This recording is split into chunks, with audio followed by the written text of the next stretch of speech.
For WTSA News and for Brattleboro Community Television on your Friday, October 11th, my name is Ian Kelly. These are some of the stories we're working on at this hour. Hinsdale police spent several hours at a home on Indian Acres after a homeowner reported finding several explosive items in a building that was being rehabilitated. Police evacuated the immediate area and put the nearby Hinsdale School on lockdown as a safety measure. The New Hampshire State Police, Explosive Ordnance Disposal Team, Hinsdale Fire, and multiple police agencies assisted at the scene. Just after 3 p.m. yesterday, the scene was declared safe. No injuries were reported. Vermont Senator Patrick Leahy is calling for the Trump administration to provide increased discipline and transparency related to the automatic apportionment of funds for enforcement and removal at the U.S. Immigration and Customs Enforcement. Leahy says for the past 3 years, exception apportionments have been used to increase funding with little apparent justification or transparency. The lawmakers also noted that while there are limited exceptions to these restrictions, these exceptions are only permissible in extraordinary circumstances. Vermont Governor Phil Scott has appointed Mike Smith as the next Secretary of the Agency of Human Services.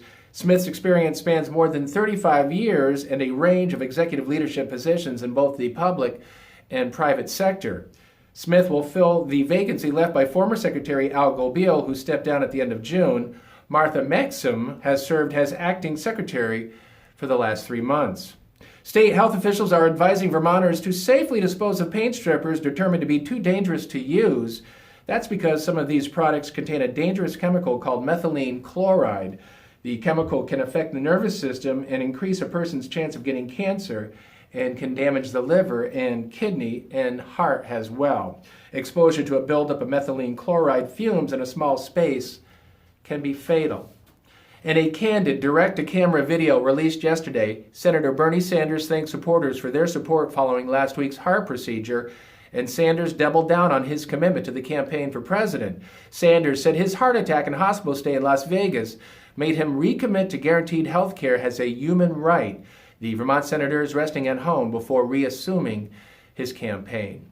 WTSA Sports, another strong performance by the Patriots defense last night as they thumped the Giants 35-14, improving their record to 6-0 on the year.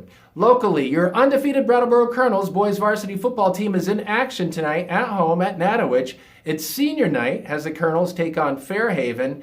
If you can't make it to the game at Natowich, we'll have the game for you on the Coda and Coda Colonels Radio Network, and that would be 99.5 The Beast.